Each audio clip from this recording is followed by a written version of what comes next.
Hey folks, Matt from ArtoftheImage.com.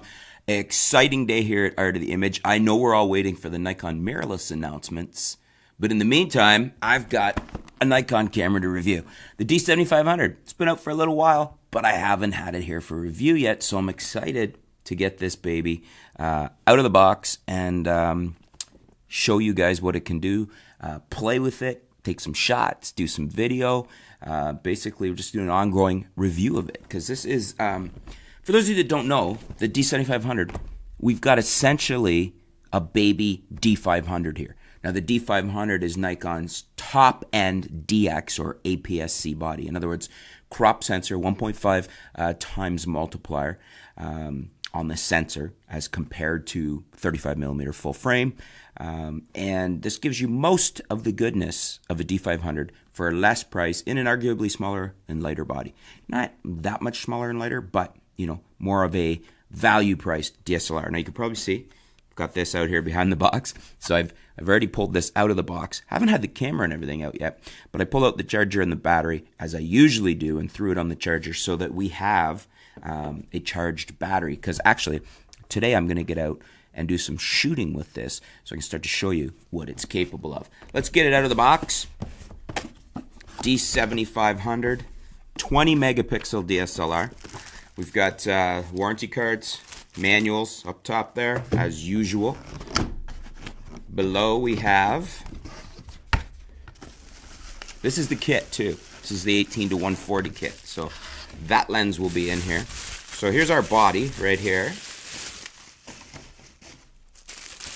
Wrapped in some bubble wrap, little protective sleeve. This camera looks like it's brand new. We've still got tags on it. So a lot of times when you get a camera in for review, depending on where you get it in from review from, if I get it in from B&H or something, it's usually brand new off the shelf.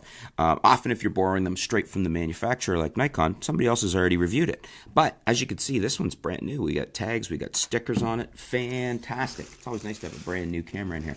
What else do we have? We've got a camera strap, eyepiece, we've got a USB cable, and then right here we have our 18-140 lens. Now I'm kind of excited too because I'm trying to remember, I must have had the 18-140 in before. I'm just trying to remember what I would have had it in with. Maybe the 5600, not the 3400, because I think that was an 18-55 kit that came with it. Anyways, this may be possibly the first time I've had the 140 in for review. So 18-140, small, lightweight. It's not a internal zoom, it's an external zoom, which is what you would expect from a kit lens. Build quality is decent. Zoom ring, not the smoothest zoom ring I've ever felt, but typical of this level of lens. Nicely built. Nice, actually the tactile grip on the Nikon rubber is always nice. There's the front element. We've got a 67mm front element, so not too big.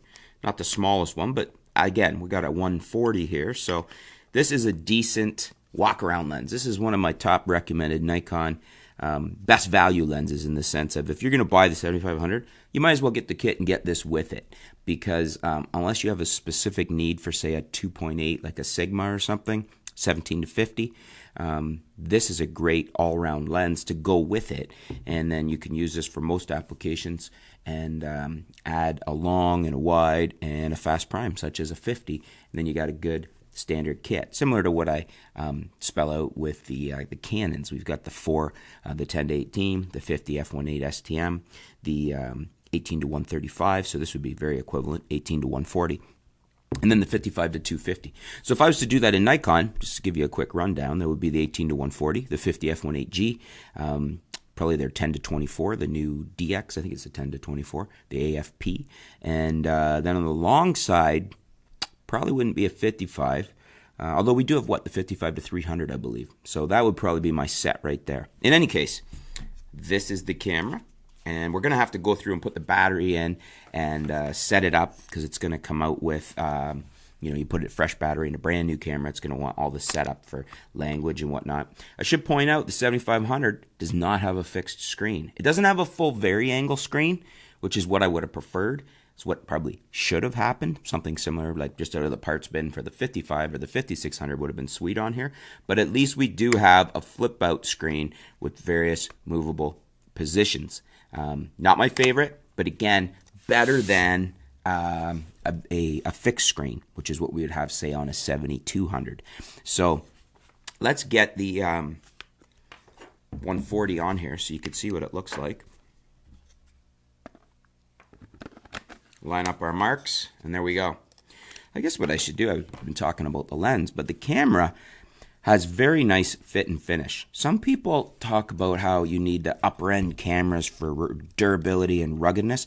This level of camera, from even the 3400, is very solidly built. But once you're into the 55, 5600, once you're into the 7000 series, the 7100, the 7200, the 7500, very solid built cameras. Are they all metal? No, but unless you're going to beat these, use them as a hammer or something.